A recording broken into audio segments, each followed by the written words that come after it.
მოხდება თუ არა საბოლოოდ პოზიციების შეჯერება, რას უნდა ველოდოთ დღევანდელი შეხვედრის? იმედია რომ ასე იქნება, იმიტომ რომ დრო ძალიან ცოტაა და გადაწყვეტილებები ჩვენ გვჭირდება და არა უბრალოდ გადაწყვეტილებები, არამედ კაფიო გადაწყვეტილებები, თუმცა კვლავ ამბობ ბზაობა ამ გადაწყვეტილებებისთვის არსებობს და პრეზიდენტმა უნდა საბოლოო ჯამში გამოიტანოს ეს გადაწყვეტილება და ხალხს ამცნოს. ეს მისი ფუნქცია, როგორც ამ ქვეყნის ერთადერთი ლეგიტიმური მმართველის.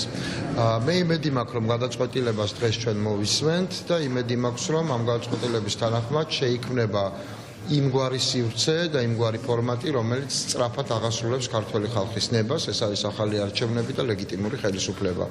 ის, რასაც მივყევართ ევროპაში. თქვენ კონკრეტულად რომელ გადაწყვეტილებას ემხრობით, ნიკა, რა ტიპის გადაწყვეტილებას, რომელიც განიხილება, ხო ვიცით, რამდენიმე ვარიანტი ამ შეხვედრებზე, აი თქვენი პირადი პოზიცია როგორია? ჩემი პირადი პოზიცია არის არჩევნები, ახალი არჩევნები, რაც შეიძლება სწრაფად, ახალი არჩევნები, რაც შეიძლება სწრაფად, შეიძლება გულისხმობდეს რამდენიმე ვარიანტს, წინ სწრებად, თუმცა, ყველაზე ხანმოკლე და ეფექტიანი მე პირადად, კიდევ ერთხელ ამბობს, ჩემი პირადი პოზიცია არის ამ პარლამენტის დათხოვნა, რომელიც არალეგიტიმურია. ყაველაშვილის ინაუგურაციაზე უნდა გკითხოთ, დახურულ სივრცეში აპირებს ოცნება, პირველად ასეთი პრეცედენტი არ ყოფილა პარლამენტის შენობაში. არ ვიცით ვინ დაპატიჟა, საერთოდ ვინმე თუ დაპატიჟა, თუ დაპატიჟა ვინ მივა იქ, ისიც არ ვიცით, მოკლედ რა იქნება ეს ინაუგურაციის ღონისძიება, რომელსაც გეგმავს ჯარის კომპონენტი ჩახსნილი იქნება ხო? გასაგებია რაც ხდება, ჩვენ ვიცით რომ ეს კომპონენტი ჩახსნილი იქნება ამ ქვეყნის ხელისუფლებას. ეშინია ნებისმიერი დემოკრატიული პროცედურის ამ ქვეყნის ხელისუფლებას ღია სივრცე აღარ ეღირსება, იმიტომ რომ იგი ღია სივრცეში უბრალოდ თავს ვერ გრძნობს კომფორტულად და უსაფრთხოდ.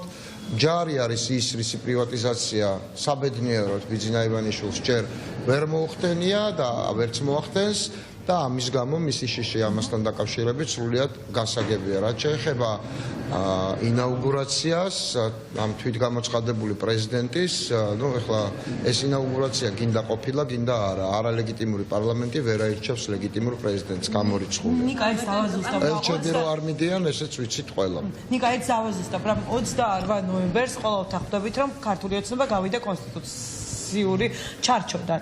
ამ ყოველფრის ფონზე, როდესაც ეს კონსტიტუციური გადატრიალება იყო. ამ ყოველფრის ფონზე საზოგადოებისგან სამართლებრივი ნაბიჯების გადადგმა რამდენად გამართლებულია ამის მოთხოვნა თუნდაც თუ პოლიტიკურ ნაბიჯებს უნდა ველოდოთ ახლა, იმიტომ რომ თუ კონსტიტუციის ჩარჩოდან არის გასული ხელისუფლება, ესე იგი სამართლებრივ ნაბიჯებს არ უნდა ველოდოთ არც პრეზიდენტისგან ადეკვატურია. აბსოლუტურად მესმის, რასაც მეუბნები. კონსტიტუციის ჩარჩო არის დარღვეული, ქართულ ოცნებას გონია რომ წესები იწერება მხოლოდ იმათთვის, ვინც აღასრულებს წესებს და ხელისუფლებისთვის, ან ვინც წერს ამ წესებს, ეს წესები არ იწერება. ეს ასე არ არის. ერთი. მეორე, მე სრულიად ღრმად დარწმუნებული ვარ, როგორც პოლიტიკოსიც და როგორც კონსტიტუციონალისტიც, რომ პარლამენტის დათხოვნა და ვადამდელი არჩევნების დანიშვნა არ წარმოადგენს კონსტიტუციური ჩარჩოდან გასვლას. შესაბამისად, ჩვენ შეგვიძლია მივიღოთ ყველაზე რელევანტური გადაწყვეტილება სიტუაციის გამოსასწორებლად, რომელიც იმავდროულად იქნება კონსტიტუციის შესაბამისი. რასაც ქართული ოცნება აკეთებს, ეს არც პოლიტიკური გადაწყვეტილებაა და ეს არც სამართლებრივი გადაწყვეტილება არ არის, ეს უბრალოდ გადატრიალებაა. დიდი მადლობა, ჩვენ ვუსმენდით ნიკა გვარამიას, კოალიცია ცვლილებისთვის ლიდერს, ახლა სტრატეგია აღმაშენებლის ლიდერთან გავაგრძელებთ საუბარს. გიორგი, პირდაპირ ეთერში ვართ, ვიცით რომ რამდენიმე ვარიანტია წარმოდგენილი. თქვენი პირადი მხარდაჭერა მოვლენათა განვითარების რა სცენარს და რა გადაწყვეტილებას? პირდაპირ გეტყვით, რომ სიტუაცია არის შემდეგი, საკონსტიტუციო გადატრიალება არის სახეზე. კანონგარეში მოქმედი თვითმარქვია ხელისუფლო ძალა, რომელიც ხელისუფლება არ არის, ეს არის ხუნტა, რომელიც არის ახლა ასე ვთქვათ, მოკალათებული სავარძლებში. მე პირადად ყველა გადაწყვეტილებას, რასაც მხარს დაუჭერს ხალხი, მზად ვარ ვიტვირთო პასუხისმგებლობა ამ გადაწყვეტილებების შესრულებაზე. მეორე, ყველა აბსოლუტურად გადაწყვეტილება, რომელიც იქნება საერთო ფორმატში, მზად ვარ გავინაწილო და ავიღო პასუხისმგებლობა ამ გადაწყვეტილებების შესრულებაზე. მესამე, რომ ლეგიტიმური ერთადერთი ინსტიტუცია არის სალომე ზურაბიშვილი, როგორც საქართველოს პრეზიდენტი და მზად ვარ, რომ ყველა ფორმატში, ყველა გადაწყვეტილება, რომელიც იქნება აქ მიღებული, მის რეალიზებაზე ვიტვირთო პასუხისმგებლობა ხალხის წინაშე. გარეშე აბსოლუტურად თქვენი პოზიცია მაინტერესებს მე ჩამოთვლილი ვარიანტებიდან რომელს ემხრობ არა კიდე ერთხელ ერთიანობა და კიდე ერთხელ ერთიანობა რასაც მივიღებთ საერთო გადაწყვეტილებას მისი უპირობო შესრულება ყველა მხარის მხრიდან რაც შეეხება პარლამენტი მიგაჩნიათ ეფექტურად გიორგი მაგალითად ნიკა გვარამი ასახელებს გუშინდელს შემდგომ რომ პარლამენტის დათხოვნა არის მისი აზრით გამოსავალი თქვენი აზრით რა არის ეფექტური რაც უფრო ასე ვთქვათ მეტად ხისტი იქნება ჩვენი მხრიდან პოზიციები და გადაწყვეტილებები მით უფრო ყველა ასეთ ტიპის გადაწყვეტილებისკენ ან შემოთავაზებისკენ მე ვიხრები და უჭერ მხარს იმიტომ რომ თუნდაც იყოს თუნდაც არჩევნების დანიშვნა იქნება თუნდაც დათხოვნა იქნება თუნდაც საერთო პოზიციები იქნება რაც არ უნდა იყოს ყველა ამ ტიპის გადაწყვეტილებებს ჩვენ ეხლა რაც შეიძლება მკვეთრი გადაწყვეტილებები უნდა მივიღოთ მაგრამ კიდევ ერთხელ ვამბობ რომ საერთო კოორდინაციას აქვს გადამწყვეტი მნიშვნელობა რასაც მიიღებს საერთოდ გუნდურად რასაც მივიღებთ ყველანი ერთად უპირობოდ პირობას ვდებ რომ შევასრულებთ ყველა იმ პირობას იმიტომ რომ თუ რამეს გთხოვს ახლა საზოგადოება არის ერთად დგომა ერთიანობა ხალხთან ერთად კონკრეტული ნაბიჯების გადადგმა და მათი გადაწყვეტილებების აღსრულება არის ჩვენი ვალდებულება აბელაშვილის გაუგებრობაზე უნდა კითხოთ გიორგი რომელსაც ქვია 29 დეკემბერი ინაუგურაციას ეძახის რუსული ოცნება მაგრამ რუსული ოცნება თავისთავად ხელისუფლებასაც ეძახის დახურულ სივრცეში პირველად პარლამენტის შენობაში აქამდე ღია სივრცეში იყო მუდმივად ინაუგურაციები ეს ძალიან კარგად ვიცით მგონი არავინ დაპატიჟეს იმიტომ რომ არავისგან აქვთ მისვლის იმედი ვთქვათ რომ ეს რომ თვითმარქვია ხელისუფლებაა და სიყალბეა ყაველაშვილის სახით რასაც აკეთებენ და რომ ამას არანაირი მხარდაჭერა საზოგადოების მხრიდან არ აქვს ეს ყველამ ვიცით ხო არეულობა და ქაოსი ვინ მოიტანა ქართულმა ოცნებამ შესაბამისად ეხა ყოველ შემდგომ ღონისძიებას უფრო და უფრო დამალულად ხალხის მიღმა რაღაცა ოთახებში რაღაცა ვითარებებში ჩაატარებენ და მე ამას დაუძახებენ რომ ვიღაცა აირჩიეს ვიღაცის ინაუგურაცია გააკეთეს იგივე წარმატებით შეუძლიათ რომ ბიძინა ივანიშვილის სასახლეში შევიდნენ და თქვან რომ ზებრა არის მინისტრი და პინგვინი არის რა ვიცი მე მინისტრის მოადგილე რა მნიშვნელობა აქვს ამ კი იმიტომ რომ როგორც ვიცი ასევე გაუქმებული არის ელჩებთან ამბასადორიალი რა ვიცი ეს ინფორმაციაც გავრცელდა რომ გაუქმებულია მე მგონი დღეს უნდა ყოფილიყო თუ ხვალ უნდა ყოფილიყო შეხვედრა ყოველწლიური რომელსაც აკეთებს საგარეო საქმეთა სამინისტრო კიდევ ერთხელ ვამბობ რა რომ ეს არის რღვევის მაჩვენებელი მათ ეშინიათ ჯარის მიყვანისაც აქვს პრობლემა საკუთარ ასე ვთქვათ თუნდაც იმ ელჩებთან გასაუბრების რომლებიც არ არიან ასე ვთქვათ არ გაემიჯნენ ჯერ საჯაროდ თვითმარქვია რეჟიმის პოზიციებს ეს არის რეალობა რაც არის ყველა შემდგომი შეხვედრა იქნება უფრო და უფრო დამალული და მიჩქმალური იმიტომ რომ ხალხი არის სხვაგან თვითმარქვია რეჟიმი არის სხვაგან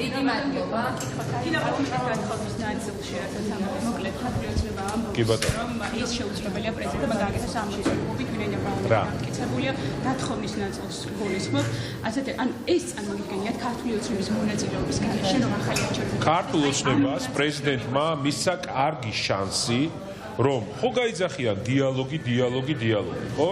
აი ხო იძახის ყობახიძე. კარგი შანსი მისცა ამ კვირაში რომ ჩაერთოს ამ პროცესში. ჩაერთვება ეს მისი გადაწყვეტა. არ ჩაერთვება, ნაბიჯები უნდა იყოს ხისტი ჩემი აზრით ჩვენი მხრიდან. ახალი არჩევნები ქართული ოცნების. რა თქმა უნდა, მაგრამ ჩვენ გიორგი ვაშაძეს ვუსმენთ პირდაპირ ეთერში სტრატეგია აღმაშენებლის ლიდერს თინა ბოკუჩავა არის აქ და პირდაპირ ეთერში მის კომენტარსაც შემოგთავაზებთ. თინა აქეთ რომ გადმოინაცვლოთ ჟურნალისტებისკენ რომ თქვენი პოზიციაც მოვისმინოთ, ვიდრე შეხვალთ პრეზიდენტის რეზიდენციაში ერთიანი ნაციონალური მოძრაობის თავმჯდომარე უკვე რამდენიმე წამში დაიწყებს საუბარს.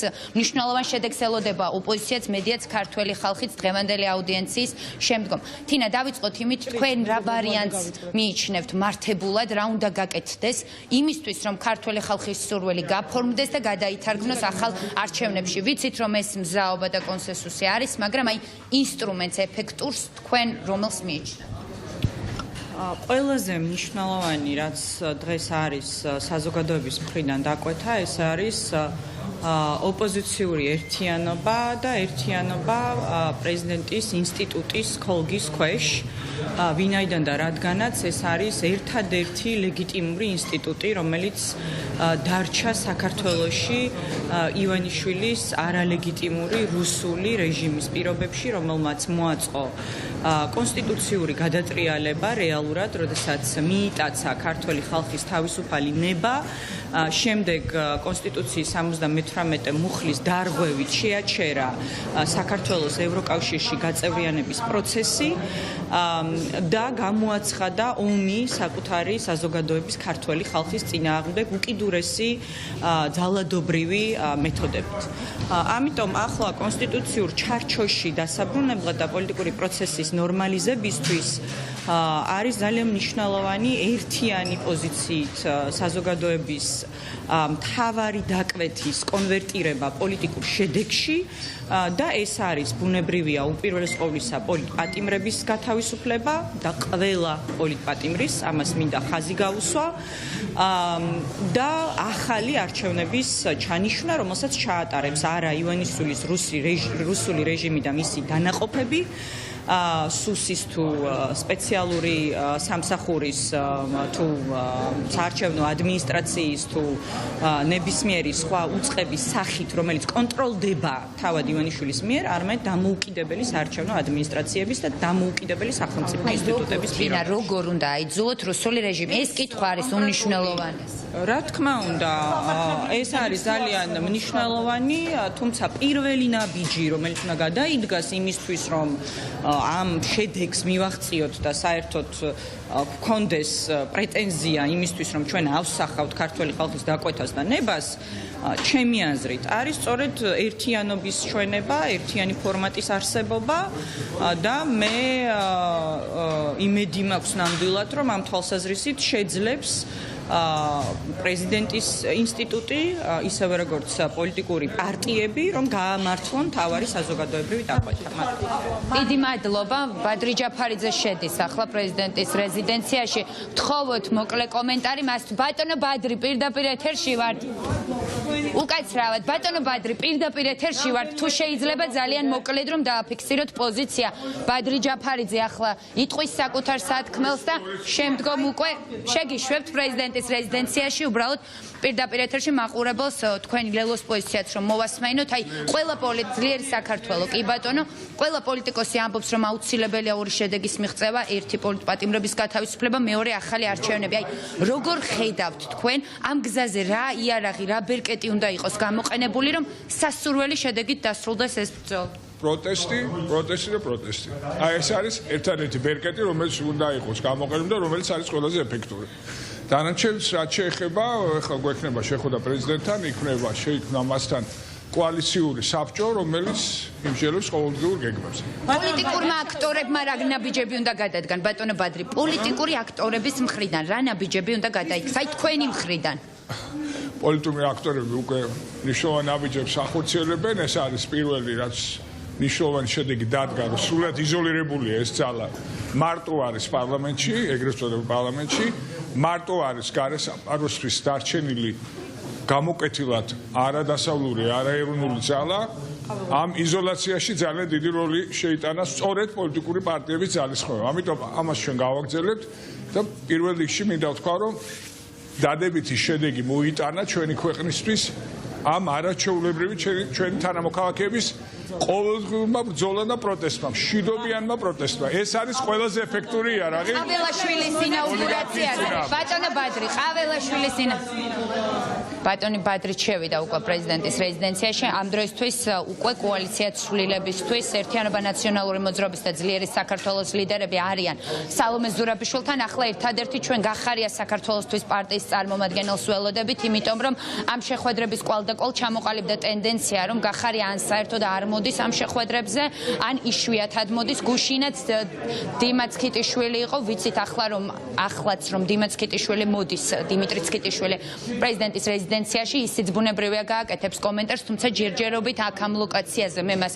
ვერ ვხედავ. მას შემდგომ რაც მოვა დიმიტრი ქიტიშვილი უკვე დაიწყება მოლაპარაკებების კიდევ ერთი ეტაპი. დღევანდელი დღე წესით უნდა იყოს ძალიან მნიშვნელოვანი. კიდევ ერთხელ ვეტყვი მთავარი არხის მაყურებელს, არ არის გამორით მოვირცხული, რომ დღეს ჩვენ სალომე ზურაბიშვილის ბრიფინგს მოვუსმინოთ და პრეზიდენტმა გამოაცხადოს საკუთარი გადაწყვეტილება.